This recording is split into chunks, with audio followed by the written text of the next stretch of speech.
Tous les 2 ans, la Fédération d'aliments pour chiens, chats, oiseaux et autres animaux familiers publie son baromètre sur les animaux de compagnie des Français. Selon le cru 2024 de cette étude, plus de 60% de la population française possède un compagnon. Parmi eux, ils sont 30% à détenir un chien et 39% un chat. En France, on dénombre presque 10 millions de chiens et plus de 16 millions de chats domestiques, sans parler des presque 30 millions de poissons d'aquarium. Les Français aiment les animaux. On vous en dit plus par en mission pour interroger nos habitudes avec ces petites choses aimables que nous considérons de plus en plus comme des petites personnes. Quelle partie de nos revenus sommes-nous prêts à investir dans cette passion? Alimentation de luxe, accessoires, cours de natation, ostéopathie, spa. Que ne ferions-nous pas pour le bonheur de nos animaux de compagnie? Tout pour mon toutou. À moins que vous ne soyez team chat ou team poisson.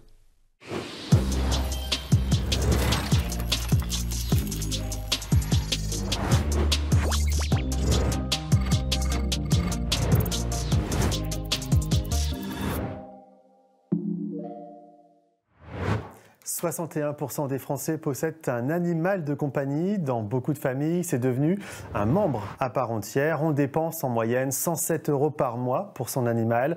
Derrière ces animaux se développe un vrai business, de l'apéro spécial pour chiens aux séances de massage, en passant par les goûters d'anniversaire avec des pâtisseries haut de gamme. Pour nos amis à quatre pattes, bien sûr, des accessoires sur mesure ou encore des services de pompes funèbres spécialisés. Les Français sont dingues de leurs animaux et feraient n'importe quoi pour eux. La promesse de notre émission est simple: analyser cette problématique par le regard de notre témoin. Elle s'appelle Émilie, elle est en plateau, elle est passionnée par les animaux au point d'avoir un compte Instagram dédié à son chien. Merci Émilie d'être avec nous à travers le regard de notre expert également. Il s'appelle Cédric Bertrand, il est vétérinaire à Lille. Merci Cédric d'être avec nous. Mais avant ça, vous le savez, on démarre toujours cette émission par ce que vous pensez, vous, de la problématique. C'est notre rubrique, l'opinion publique. Salut Cécile, alors dis-nous ce que pensent les gens de cette problématique. Salut Noam et bonjour à tous, en particulier à ceux qui ne savent plus quoi faire de leur argent. Les animaux sont nos meilleurs amis, parfois nos meilleurs clients, surtout leur maître. Le luxe pour animaux est un vrai business qui se graisse la patte et quand on a un animal de compagnie, c'est un vrai coup. Je suis plutôt team chien. Les deux. Les deux. Team chat. Ouais. J'ai un chat. Un petit chat. J'aime bien les deux, mais j'ai des chats. Vu les deux spécimens, plutôt chien. Toshi. Sprite, c'était Mowgli. Elle s'appelle Mouche. Alors c'est Princesse et Nutella. Eh ben les deux ont des croquettes spéciales, donc 60-70 € en croquettes. Bien 60, 80, ça va vite. Environ 50 à 100 €. Pour les deux, à peu près 100 € pour les croquettes. Entre 40 et 60 € par mois maximum. Je sais que c'est assez important. Je pourrais pas vous dire. Je pense que par an, ils doivent dépenser environ entre 1000 et 1500 €, je pense. 500 €. Par année, au moins 1000 € facile, ça va vite. Hein. On va dire peut-être bien 1000 balles. J'achète des vêtements, des pulls, des t-shirts. Je suis une fan de peluche. Je crois que je lui avais acheté un espèce d'éléphant en peluche, un peu biscornu. Des gamelles qui s'ouvrent que par rapport à la puce, donc que pour un chat. 100 balles, même pour moi, je me promets pas des trucs à 100 balles pour moi, mais si je sais que c'est bon. Donc non, se contentons des croquettes digestion. Ouais, C'est sûr que j'achète pas des croquettes bas de gamme, mais j'ai pas non plus envie que ce soit un truc hyper haut de gamme qui me garantisse pas la longévité de mes chiens pour autant, quoi. À voir si vraiment l'apport nutritionnel, enfin vraiment s'il y a vraiment un plus sur ces croquettes. Ces derniers temps, je fais mes croquettes maison. Donc voilà, j'ai trouvé ma petite recette, donc pour l'instant je teste ça et il a l'air de bien aimer. Donc. Oui, si j'avais les moyens, oui. Je trouve ça assez rigolo, je pense que ça peut leur faire du bien. En vrai, ouais. Si c'est accessible, si c'est abordable, c'est pas trop cher, ouais. Bah, je pense que mes chats ils apprécieraient pas, donc non. Non, pas du tout. Et toi Cécile, alors t'es plutôt team chien ou team chat? ni l'un ni l'autre, ou les deux. Je veux me fâcher avec personne. En tout cas, on a vu que c'était un vrai budget en croquettes et en rendez-vous veto d'avoir un compagnon à poil. Mais d'autres vont encore plus loin. Quand on aime, on ne compte pas. Et en particulier, pour certains toutous, des colliers, des foulards, des sacs et même du parfum. Toutes les plus grandes marques de luxe l'ont compris. Gucci, Prada, Louboutin, tout est possible pour son chien. Mais ça ne plaît pas à tout le monde. Un pauvre bête s'indigne un lecteur de Nouvel Obs, un truc de riche snob, juge un autre lecteur de 20 minutes. Et ça marche vraiment, tous ces gadgets de luxe? Je ne sais pas si ça marche. En tout cas, le marché mondial des accessoires pour nos amis les bêtes est estimé à 23,4 milliards de dollars en 2024, selon un site spécialisé en études de marché. Et en France, ça donne quoi? Ça marche bien? On est aussi concerné en France. Plus d'une personne sur 4 a déjà acheté un vêtement pour son chien. Alors, pas forcément de luxe, mais peut-être pas indispensable. Bon, merci beaucoup, Cécile. On en sait un petit peu plus. Tu reviens nous voir la semaine prochaine? Salut, à la semaine prochaine. Et elle considère son chien comme un membre à part de sa famille. Elle adapte son quotidien, ses vacances et ses sorties pour qu'il soit à l'aise et surtout présent. Elle lui a même dédié un compte Instagram. Émilie est avec nous en plateau avec son chien Jock. Émilie, tu n'es pas venue toute seule. Merci d'être là. On peut commencer par lui. C'est quand même lui la star de cette journée. C'est Jock. Il bouge absolument pas. Hein. Coucou, non, il est sage. Mais ouais. Tu lui as appris à rester comme ça? Ouais, on lui apprend souvent à rester patient quelque part. Et puis c'est vrai qu'il est habitué à ce que je le prenne beaucoup en photo ou en vidéo. Donc du coup, il est posé. Ah, il sait faire la pose? Ouais, la pose photo, il sait la faire. Quand on sort l'appareil photo et qu'on lui donne, qu'on lui dit son prénom, d'ailleurs, tu ne peux pas trop prononcer parce qu'il va se mettre au garde à vous, il pose. Il s'arrête, il me regarde, il s'assoit et il pose. Ah, c'est génial. Parfois même, il regarde un peu au loin, comme ça, en mode beau gosse. Ah, excellent. De où te vient cette passion pour les animaux? Moi, j'ai grandi avec des animaux. Mes parents, quand j'étais toute petite, ont déjà pris un chien. Donc, du coup, moi, j'ai grandi avec un premier chien jusqu'à mes 16 ans. Et ensuite, un autre chien. Et après, quand j'ai vécu en couple, on a pris encore des autres chiens. Et donc, mes enfants grandissent aussi. On a toujours eu un combo chien-chat. D'accord. Depuis que je suis petite, j'ai toujours des animaux. Et donc, du mal à décider entre l'un ou l'autre, on prend les deux? Ah non, on ne décide pas, on prend les deux. C'est le combo parfait, un chat et un chien. Et des poissons, mais bon voilà, on a le combo chat et chien. Et ils s'entendent bien? Ah mais hyper bien. Ouais. D'ailleurs sur Instagram, il y a plein de petites vidéos où on voit les deux se câliner. Bon, des fois, il y a des petites courses-poursuites, mais globalement, ils s'entendent super bien. Ils font des câlins et tout, c'est trop mignon. C'est excellent. Et alors, au quotidien, comment ça se passe? Quelle place prend Jock au quotidien dans ta vie? Il prend une grande place, j'avoue, il prend beaucoup de place. Moi, maintenant, mes filles sont grandes, sont ados. Donc, du coup, je me consacre un petit peu plus au chien. Et ouais, il prend beaucoup de place. On fait beaucoup de balades, on fait beaucoup d'activités avec lui. Je le chouchoute un peu, c'est vrai. J'ai cru comprendre qu'il avait fait du paddle même. On a fait du paddle ensemble. Ça, c'est dingue. Ouais. C'était pas si simple. Ça s'est passé comment? Alors ça s'est super bien passé. J'ai été très souvent dans l'eau parce que monsieur est un chien d'eau. Sa race fait que ce sont des chiens qui adorent l'eau. Bon, alors là, c'est plutôt un chien qui fait dodo pour l'instant. Là, c'est un chien de canapé aujourd'hui. Mais ouais, il adore l'eau. Donc du coup, on a fait du paddle pendant à peu près 1h30. Et il est monté, redescendu, nager à côté du paddle. Et au bout d'une bonne demi-heure, il a réussi à rester stable sur le paddle. Donc c'est une super expérience. Ça c'est dingue. Et tu fais d'autres choses comme ça avec lui? Donc là on a parlé du paddle, mais d'autres activités? On l'emmène au ski avec nous à chaque fois. Okay. Donc il a pris le télécabine, il prend les remontées mécaniques, il est avec nous sur les pistes. En laisse par contre, on n'a pas fait non plus de libre parce que c'est assez dangereux pour tout le monde. Monsieur est monté sur un bateau, monsieur part à l'étranger avec nous, donc il sait faire aussi des longs voyages en voiture. On fait pas mal de balades, beaucoup de kilomètres ensemble. Voilà, pas mal d'activités, de l'agility, c'est dingue. Et donc tout ça, tu publies sur le compte Instagram dédié quand même à Jock. Oui, c'est que son compte, c'est un compte Instadoc. J'ai beaucoup d'amis au début qui m'ont dit mais en fait on ne voit jamais, on voit que le chien. Mais c'est fait pour en fait. Génial. C'est son compte. Pourquoi? Déjà, ça fait un très bel album souvenir, pardon. Moi, avant, on avait un ancien chien qui est décédé malheureusement. Et donc, du coup, j'avais commencé un compte aussi avec ce chien. Et maintenant qu'elle n'est plus là, c'est toujours agréable de repartager tous ces souvenirs. Et donc, Jock, j'ai aussi envie d'avoir des souvenirs, mais un petit peu gravés. Ils sont gravés dans la mémoire, mais de les partager, je trouve que c'est rigolo. Puis ça plaît, en fait.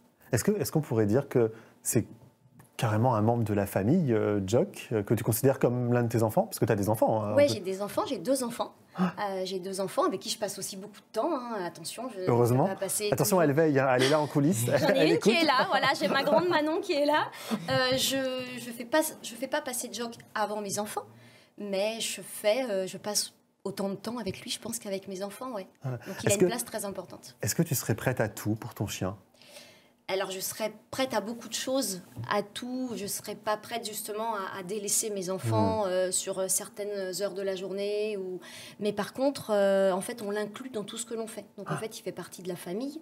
Donc quand on fait des sorties, quand on part en vacances par exemple, on vérifie d'abord si l'endroit est adapté au chien. Enfin, on ne l'a jamais laissé à garder quelque part. On fait quasiment tout avec lui. C'est facile d'ailleurs de l'emmener partout ou il y a encore des endroits où c'est compliqué, il faut vraiment chercher. Ouais, c'est pas toujours facile. Je trouve que ça pourrait être un peu plus d'ailleurs facilité. Il y a beaucoup de restaurants, d'endroits ou même en terrasse, ils n'acceptent pas les chiens. Nous, ça nous est arrivé de voir une belle terrasse, d'y aller et que le serveur nous dise « Ah non, pas de chien », eh bien on change de restaurant. En fait, il est hors de question que j'aille remettre mon chien dans la voiture ou que je l'attache quelque part. Donc, soit on nous accepte avec le chien, soit on nous accepte pas. Ouais. Mais dans ce cas-là, vous changez. Et dans ce cas-là, on change, on va autre part. Il y a plein d'endroits dog-friendly maintenant, donc si on cherche bien, on trouve. On trouve, ouais. C'est un budget au quotidien. Combien tu dépenses à peu près par mois pour le chien ? Alors, en tout ce qui est nourriture, je suis à peu près dans les 90-100 € par mois. D'accord. En sachant que j'ai un chat et un chien, mais pour Jog, c'est quand même un bon budget parce que c'est un gros chien, donc il mange beaucoup. Et puis, je le gâte pas mal, donc il y a beaucoup de mastication en parallèle. Il y a ça aussi. On a beaucoup de harnais, beaucoup de laisse, avec des couleurs différentes. Tu as une collection de harnais, de laisse. Il a son petit porte-manteau. Mais non. Si. Quand nos potes viennent chez nous, ça les fait rire parce qu'en fait, on enlève les chaussures et tout. Et en fait, il y a le porte-manteau du chien avec donc différents types de harnais, de colliers, de bandanas comme aujourd'hui. J'aime qu'il soit un peu looké. Il a des jolies médailles aussi. On n'a pas la petite médaille toute simple. Il a une petite médaille. Je crois que c'est un cornet de glace aujourd'hui, non ? Oui, un petit cornet de glace. Ouais. Mais des fois, il a une petite pastèque. Des fois, il a un petit Superman. C'est excellent. Donc j'aime bien qu'il soit stylé. Ouais.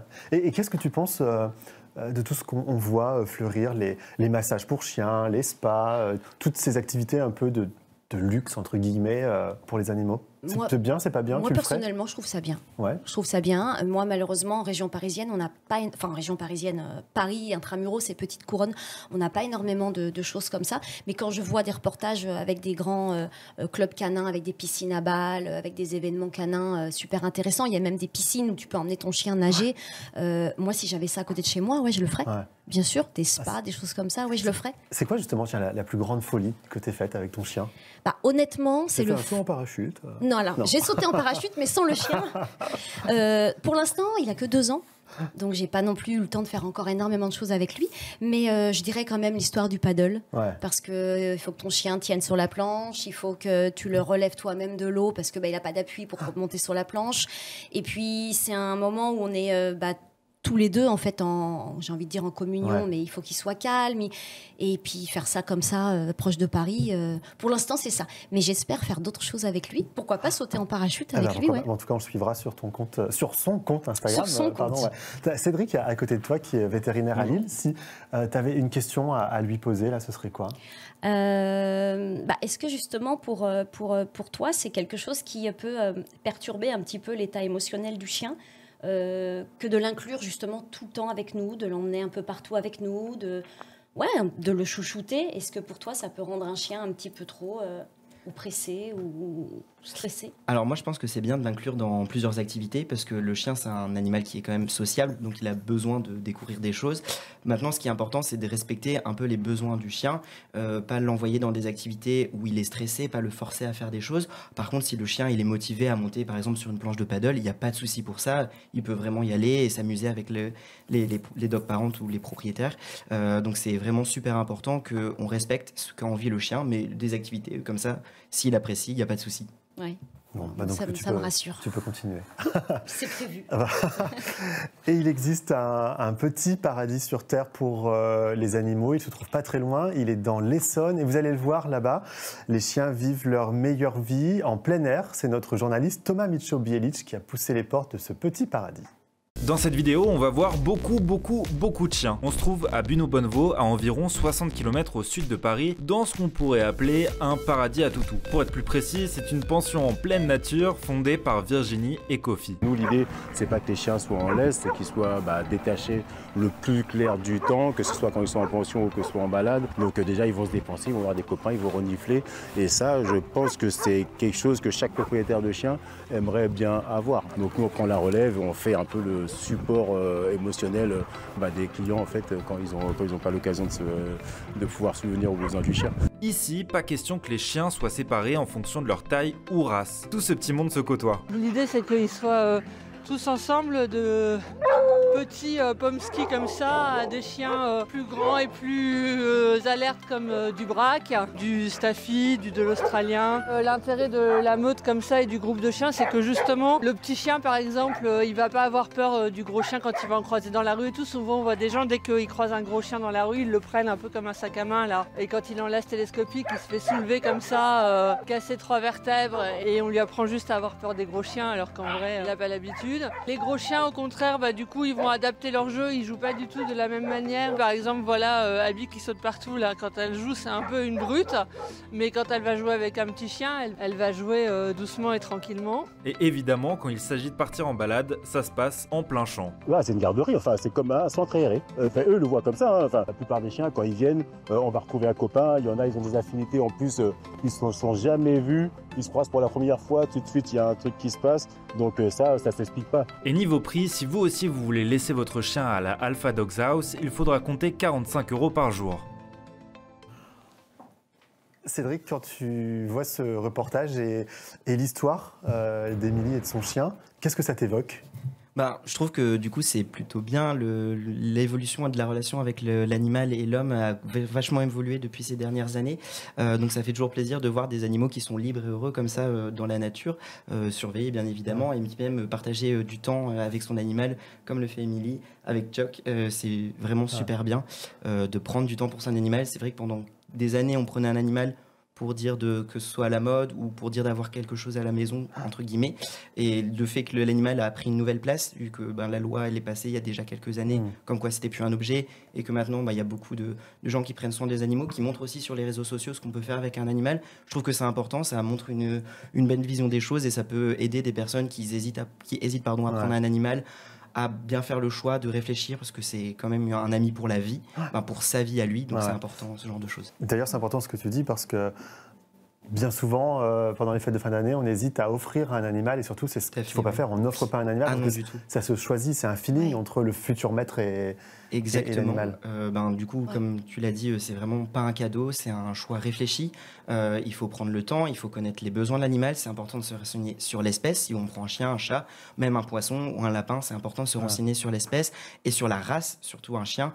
Si on travaille toute la journée de 8h à 18h, on va pas prendre un berger australien ou on va pas prendre un malinois dans un petit appartement, comme on prendrait pas un petit chien si on veut lui faire du dog training ou ce genre de choses. Il faut vraiment adapter le chien aux besoins de son maître ou de son propriétaire, et du propriétaire aux besoins de l'animal. Alors attention, parce que la maman est juste à côté, mais à ton avis, alors Jock qui est là, alors il faut savoir qu'il est arrivé là maintenant. Il s'est caché. Il sait où se trouvent les friandises. Exactement. Est-ce qu'il a l'air heureux, ce chien ?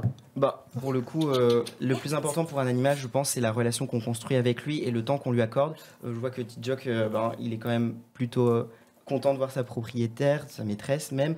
Il est bien dans ses baskets, il n'est pas stressé. C'est des signes qu'on peut surveiller, l'anxiété chez le chien. Donc voir s'il a des signes corporels, les oreilles en arrière, un chien qui va par exemple se cacher, se mettre dans un coin, c'est peut-être des signes qui montrent qu'il n'est pas à l'aise. Là pour le coup, sur le plateau, il est très très à l'aise. Ça montre quand même un bien-être de chez lui assez important pour le coup.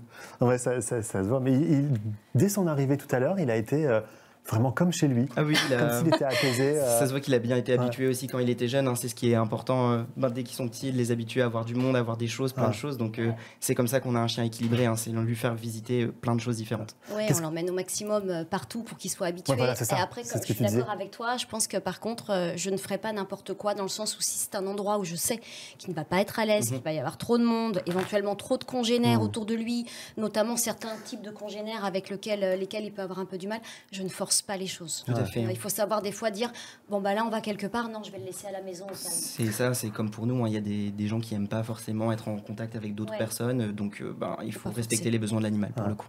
Est-ce que, c'est ce qu'on disait un peu tout à l'heure, investir dans des accessoires de luxe, comme par exemple, je sais pas moi, des lits haut de gamme, des colliers design, etc. Est-ce que ça change quelque chose pour l'animal ou Alors, pas du tout. L'animal, il va pas se rendre compte qu'on a payé 200 € un collier ou 40 € ou je ne sais pas, 3 ou 4 €. Après, je rebondis sur une des petites phrases qui avaient été dites comme quoi les manteaux pour chiens c'était pas forcément utile. Il faut savoir que par exemple il y a des races de chiens qui ont peu de poils ou pas de poils et donc en fait dans ces moments-là ça peut être important de mettre pour le bien-être de l'animal pour le coup. Et tout ce qui est abonnement à des box mensuelles, on en voit de plus en plus. On prend un abonnement pour avoir des friandises, des petits jeux, ce genre de choses. C'est bien, c'est pas bien, on le fait, on le fait pas. Tu le fais Moi, je le fais. Tu le fais ouais. Ça va dépendre des besoins de l'animal. Parce qu'en fait, le problème, c'est que les box, alors les jouets, tout ça, ça peut être bien parce qu'il faut diversifier comme le chien ou le chat, les jouets pour pas qu'ils s'ennuient. Investir dans des tapis de fouille, des tapis de léchage. Par contre, pour les friandises, c'est plutôt à moduler dans le sens où, par exemple, il y a des chiens qui vont avoir des petites intolérances alimentaires. Et donc, en fait, changer tout le temps le goût des friandises, qu'on donne de l'agneau, du bœuf, du poulet, ça peut créer des petites maladies, entre guillemets, provoquer des diarrhées, des vomissements si les friandises sont pas adaptées, si elles sont trop salées. Donc moi je serais plus partant de s'il aime bien un type de friandise, que ça lui réussit bien, qu'il y ait plutôt une bonne composition, de rester sur celle-là que de changer tout le temps. Et toi qui es vétérinaire justement, se développent aussi les mutuelles pour les animaux. Tu conseilles d'en prendre une Alors, la médecine vétérinaire, c'est une médecine qui évolue moins rapidement que la médecine humaine, mais qui a tendance à nettement évoluer. Il faut savoir que dans les pays anglo-saxons, la mutuelle pour un animal, c'est la banalité. Tout le monde a une mutuelle pour son animal. Pourquoi ? Parce qu'en France, on a quand même la chance d'avoir une sécurité sociale que les autres pays n'ont pas. Donc, en fait, le rapport aux soins qu'on a en France par rapport aux pays anglo-saxons est totalement différent. Quand on va chez le médecin, pour nous, on va être remboursé par la sécurité sociale, que pour un animal, ça va être toujours des frais qui ne seront pas remboursés. Et donc, en fait, avoir une mutuelle, c'est plutôt bien. Je pense que c'est quelque chose qu'il faut prévoir en amont même d'adopter un animal, de se renseigner. Nous, à la clinique où je travaille, on a deux types de pensées. Soit on prend plutôt une assurance, comme ça on paye un montant tous les mois, et si un jour, patatras, il y a un accident, on peut investir facilement dans les soins qui sont proposés, surtout si c'est en urgence. Ou alors, tous les mois, mensuellement, on met un peu de côté en se disant, si un jour il y a un souci, j'ai de quoi mettre de côté, parce que c'est vrai que les soins vétérinaires, parfois, c'est des sommes à sortir, c'est sûr, mais c'est pour son bien-être pour le coup. Alors justement, si j'ai un petit budget, mais je suis quand même attaché à mon animal, je veux en prendre soin, mais j'ai un petit budget, c'est quoi les règles de base ? Vraiment l'essentiel, pratico-pratique ? Alors déjà, il faut pas, si on prend un animal, si on a un petit budget, j'ai envie de dire, c'est pas de prendre un chien à la mode, un chat à la mode qui va coûter déjà à l'achat très cher. On est sur plusieurs milliers d'euros, donc le problème c'est que si c'est un chien de race, il faut assumer ses besoins par la suite. En fait déjà, il faut se dire que si on a plutôt un petit budget, je dirais que l'idéal ça serait plutôt d'adopter en refuge déjà pour faire un heureux. Et par la suite, prévoir un budget chez le vétérinaire annuel, donc soit prendre une assurance comme on disait tout à l'heure, ou alors mettre un peu de côté. Mais il faut savoir que dans tous les cas, les protocoles vaccinaux, l'alimentation, c'est un budget. Et en fait, si on prend un animal juste pour prendre un animal sans pouvoir assumer ses soins par la suite, c'est pas forcément une bonne idée. Mais alors, comment je fais quand je me retrouve devant le rayon, avec tout ce qui existe maintenant ? Par exemple, tu parlais d'alimentation, entre les grandes marques, les un peu moins de marques. Comment je fais pour choisir et être sûr que c'est bon pour mon animal sans dépenser une fortune ? Ouais, alors c'est une très bonne question, parce qu'il y a plein de sujets là-dessus. En fait, le problème, entre guillemets, que l'animal est revenu au centre de la famille, puisque c'est un membre à part de l'intérieur de la famille, c'est qu'il y a énormément de marketing autour de ça, et tout le monde en joue, c'est évident. Et en fait, on va avoir plein de choses qui vont se développer. Si on prend par exemple l'exemple du chien, on va avoir le sans gluten, le sans céréales, le bio, les croquettes type alimentation naturelle. Et en fait, ça, c'est tous des arguments marketing, mais derrière, la composition, elle n'y est pas forcément. Il faut savoir que le sans céréales, ça a été la grande mode pendant, même encore actuellement, ces dernières années. Il y a des études scientifiques qui ont montré récemment qu'en fait, il pouvait y avoir des pathologies cardiaques qui pouvaient se développer plus facilement chez les chiens qui avaient une alimentation sans céréales, et que quand on remettait des céréales dans cette alimentation, les problèmes cardiaques disparaissaient. Donc, il faut vraiment faire attention à tout ce qui va être plutôt côté marketing. Et si on a envie d'investir dans une bonne gamme d'alimentation, toujours demander déjà conseil à son vétérinaire, parce que déjà, on reste quand même point central de la santé de l'animal, et faire attention à tout ce qui est marketing, pour le coup. Et toujours demander la composition des friandises, des croquettes.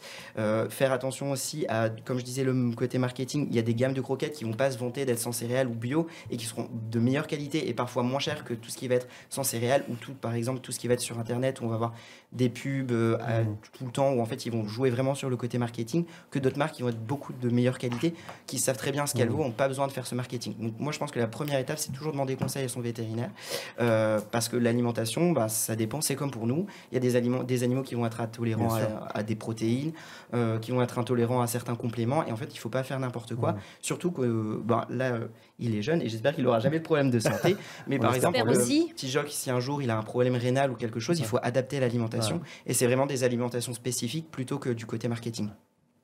Voilà. Moi je regarde souvent la composition au niveau de la viande, qui est quand même pas mal de viande, que ce soit des pâtés, des croquettes, de la ration ménagère. Je fais beaucoup de ration ménagère pour lui, enfin j'achète beaucoup, et c'est vrai que souvent je regarde la compo au niveau viande, légumes, que ça soit bien les premiers ingrédients, parce que c'est vrai que selon les marques, des fois, il y a des belles surprises. C'est ça. Et pour aller plus loin, n'oubliez pas que votre animal de compagnie est un être vivant, on le disait à l'instant, qui a besoin de vous pour vivre et qu'il a le droit, comme vous, d'être heureux. Si vous souhaitez aider les animaux, vous pouvez vous rendre notamment sur le site de 30 millions d'amis ou vous rapprocher d'associations comme la SPA, par exemple, on parlait d'adoption à l'instant, ou encore même des fondations comme la Fondation Assistance aux animaux. Vous pouvez donner un peu d'argent ou juste de votre temps.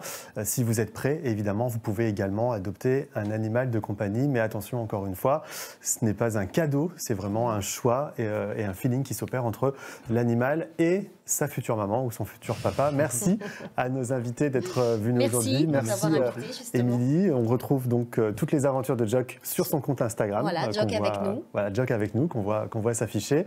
Merci à toi, Cédric. On peut suivre aussi toutes tes vidéos parce que tu en fais très régulièrement pour expliquer tout ce qui se passe autour de l'univers animal, comment en prendre bien soin, les petits bobos, etc. Donc on voit ton Instagram également. Donc 77vet, c'est très facile. Voilà, on ne peut pas le diminutif de Cédric. Voilà, tout simplement, on ne peut pas se tromper. C'est la fin de cette émission, merci de l'avoir suivi. Vous pouvez retrouver l'intégralité de ces contenus sur 20minutes.fr et sur nos réseaux sociaux. La semaine prochaine, on parlera d'un autre sujet, l'alcoolisme, ainsi que de celles et ceux qui ont réussi à arrêter de boire.